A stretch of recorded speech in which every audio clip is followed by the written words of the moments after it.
అందరికీ నమస్కారం. ద రామలక్ష్మి ఛానల్‌కి స్వాగతం. ఎపిసోడ్ 24లోకి వచ్చేసాం. అర్ధరాత్రి.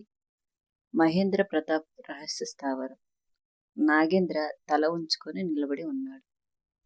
మహేంద్ర ప్రతాప్ తన కుర్చీలో కూర్చొని నెమ్మదిగా ఇలా అన్నాడు. నాగేంద్ర, ఒక చిన్న అమ్మాయిని అంతం చేయలేకపోయావు. ఆ మాటలకు నాగేంద్ర భయంతో, సార్, ఈసారి తప్పకుండా పని పూర్తి చేస్తాను అని చెప్పాడు నాగేంద్ర. ఆ మాటలు విన్న మహేంద్ర చిరునవ్వు నవ్వాడు. ఇక నుంచి తప్పులకు అవకాశం లేదు అంటూ అతని టేబుల్ మీద ఉన్న ఒక మ్యాప్ తెరిచాడు. ఇది రుద్రగిరి ఎస్టేట్కి సంబంధించిన అసలు మ్యాప్. దేవేంద్ర చనిపోయే ముందు ఒక రహస్య ఫైల్ దాచాడు. ఆ ఫైల్ ఎవరి చేతికి వెళ్తే మన సామ్రాజ్యం కూలిపోతుందో తెలుసు. ఇదే సమయంలో వర్మ హౌస్లో అర్జున్, విక్రమ్ సీసీటీవీ వీడియోలను పరిశీలిస్తున్నారు. ఒక వీడియోలో నాగేంద్ర జైలు నుంచి తప్పించుకున్న తర్వాత ఒక నల్ల కారులో ఎక్కడం కనిపించింది. విక్రమ్ వెంటనే వీడియోని జూమ్ చేసి చూశాడు. కారు నెంబరు అంత స్పష్టంగా కనిపించింది. సార్, ఈ నెంబర్ మనకు ఒక క్లూ ఇస్తుంది అని చెప్పాడు విక్రమ్. కొన్ని నిమిషాల తర్వాత విక్రమ్ తిరిగి వచ్చాడు. సార్, ఈ కారు నగరానికి 40 కిలోమీటర్ల దూరంలోనే ఉన్న ఒక టీ ఫ్యాక్టరీకి వెళ్ళింది. అర్జున్ వెంటనే నిర్ణయం తీసుకున్నాడు. అదే వాళ్ళ రహస్య స్థావరం కావచ్చు. అనన్య ముందుకు వచ్చి, నేను కూడా వస్తాను అని చెప్పింది. అందుకు రాఘవేంద్ర వెంటనే అడ్డుపడ్డాడు. లేదు తల్లి, ఇది చాలా ప్రమాదం. అక్కడికి మనం వెళ్ళడం అంత మంచిది కాదు అని చెప్పాడు రాఘవేంద్ర. అనన్య ప్రశాంతంగా ఇలా చెప్పింది. నా అమ్మా నాన్నల కోసం నేను ఈ ప్రమాదాన్ని ఎదుర్కొంటాను. నేను కూడా వస్తాను అని మరొకసారి అడిగింది అనన్య. ఆమె ధైర్యం చూసి రాఘవేంద్ర మౌనంగా తల ఊపాడు. మరుసటి రోజు అర్జున్, అనన్య, విక్రమ్ ముగ్గురు సివిల్ డ్రెస్సుల్లో పాత టీ ఫ్యాక్టరీ దగ్గరికి చేరుకున్నారు. అక్కడ అంతా నిశ్శబ్దంగా ఉంది. కానీ లోపల మాత్రం భారీగా జనరేటర్ల శబ్దం వినిపిస్తుంది. వాళ్ళు నెమ్మదిగా లోపలికి వెళ్ళారు.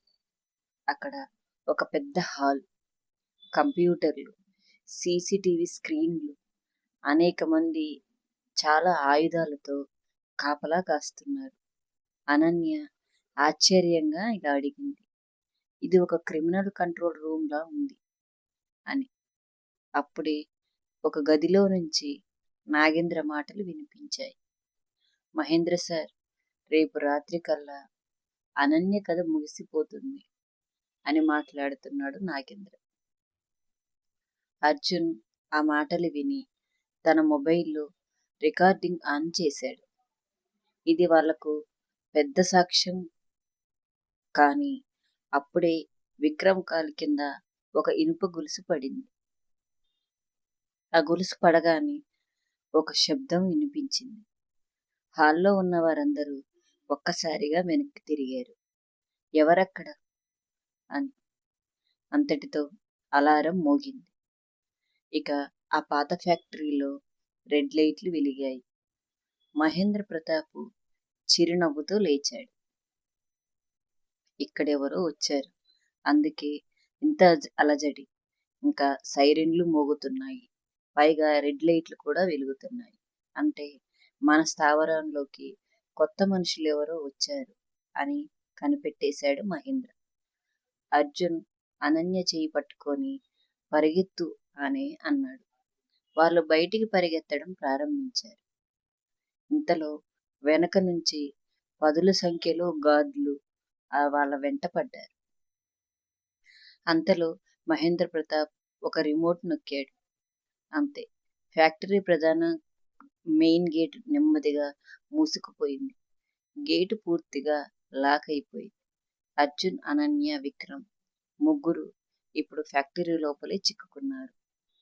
మహేంద్ర ప్రతాప్ చప్పట్లు కొడుతూ అర్జున్ వచ్చిన విషయాన్ని గమనించి, స్వాగతం అర్జున్, స్వాగతం. ఇక ఈరోజు మీ కథకు ముగింపు రాస్తాను అని మెల్లగా నవ్వాడు. కెమెరా అనన్య వైపు తిరిగింది. ముఖంపై అర్జున్ ధైర్యంగా నిలబడ్డ ముఖాముఖిగా మాట్లాడుతున్నాడు మహేంద్రతో. అర్జున్, అనన్య ఫ్యాక్టరీ నుంచి తప్పించుకుంటారా? మహేంద్ర ప్రతాప్ అసలు ఉద్దేశం ఏమిటి? ఎపిసోడ్ ముందు తర్వాతి దాంట్లో మనకు తెలుసుకోవచ్చు. ఒక భారీ ట్విస్ట్ ఉంటుంది. పాత టీ ఫ్యాక్టరీలో భారీ ఇనుప గేట్లు మూసుకుపోయాయి. అర్జున్, అనన్య, విక్రమ్ ముగ్గురు లోపల చిక్కుకుపోయారు. చుట్టూ మహేంద్ర ప్రతాప్ మనుషులు ఆయుధాలతో వాళ్ళందరినీ చుట్టుముట్టారు. మహేంద్ర ప్రతాప్ నెమ్మదిగా ముందుకు వచ్చాడు. అతని చేతిలో అదే సింహం గుర్తు ఉన్న కర్ర ఒకటి ఉంది. ముఖంపై భయంకరమైన చిరునవ్వు. 22 సంవత్సరాలుగా నేను ఎదురు చూస్తున్న రోజు ఈ రోజు వచ్చింది అన్నాడు. అర్జున్ ధైర్యంగా ముందుకు వచ్చాడు. మహేంద్ర, ఇక నీ ఆట అయిపోయింది. నువ్వు చేసిన ప్రతి నేరానికి సాక్ష్యాలు మా దగ్గర ఉన్నాయి అన్నాడు అర్జున్. అలా మొబైల్ చూపించాడు. మహేంద్ర నవ్వుతూ చప్పట్లు కొట్టాడు. నువ్వు చాలా తెలివైన వాడివి అర్జున్ అంటూ. కానీ నేను అంతకంటే ముందే ఆలోచిస్తాను అని చెప్పాడు మహేంద్ర. ఒక గార్డు వచ్చి అర్జున్ చేతిలోని మొబైల్ లాక్కొని నేలపై విసిరేశాడు. ఆ మొబైల్ కింద పడేయడం వల్ల పూర్తిగా పగిలిపోయింది. అది చూస్తూ ఉన్న అనన్య కోపంతో, నీకు మనుషుల ప్రాణాలకు విలువ లేదా అని అడిగింది. మహేంద్ర ఆమె వైపు చూసి, నాకు డబ్బు మాత్రమే ముఖ్యం. నీ తండ్రి కూడా ఇదే తప్పు చేశాడు అని చెప్పాడు మహేంద్ర. అప్పుడే రాఘవేంద్ర తనతో పాటు పోలీస్ కమిషనర్తో కలిసి ఫ్యాక్టరీకి చేరుకున్నాడు. బయట వందల మంది పోలీసులు ఫ్యాక్టరీని చుట్టుముట్టారు. లౌడ్ స్పీకర్లు పెట్టి మైకులతో ఒక హెచ్చరిక కూడా వినిపించారు. మహేంద్ర ప్రతాప్, మీరు పూర్తిగా మా ఆధీనంలోకి వచ్చారు. మీ చుట్టూ పోలీసులు చుట్టుముట్టారు. ఆయుధాలు కింద పడేసి దయచేసి మీరు లొంగిపోండి అని పోలీసులు మహేంద్రకు వార్నింగ్ ఇచ్చారు. మహేంద్ర ముఖం ఒక్కసారిగా మారిపోయింది. నాగేంద్ర భయంతో, సార్ ఇప్పుడు ఏం చేద్దాం అని అడిగాడు. మహేంద్ర కోపంతో, నువ్వు నోరు ముయ్ అని అరిచాడు. వెంటనే అనన్యను పట్టుకొని ఆమె తలకు తుపాకీ పెట్టాడు. ఎవరైనా ఒక్క అడుగు ముందుకు వేస్తే ఈ అమ్మాయి ప్రాణం ఖచ్చితంగా పోతుంది అని మహేంద్ర అందరినీ బెదిరిస్తున్నాడు. బయట నిలబడి ఉన్న రాఘవేంద్ర గుండె ఒక్కసారిగా ఆగినట్టయింది. అర్జున్ కళ్ళలో కోపం, కానీ అతను ఆవేశపడలేదు. ఎందుకంటే ఆవేశంలో ఖచ్చితంగా పొరపాటు జరుగుతుంది. అర్జున్ మెల్లిగా నెమ్మదిగా మహేంద్రతో మాట్లాడడం ప్రారంభించాడు. ఆమెను వదిలేసి, నీకు కావాలంటే నేను నీ దగ్గరికి వస్తాను అని చెప్పాడు మహేంద్ర. మహేంద్ర నవ్వాడు. ఇదే నేను చూడాలనుకున్నాను అర్జున్ అని నెమ్మదిగా ముందుకు నడిచాడు అర్జున్. మహేంద్ర దృష్టి అంతా అర్జున్ మీదే ఉంది.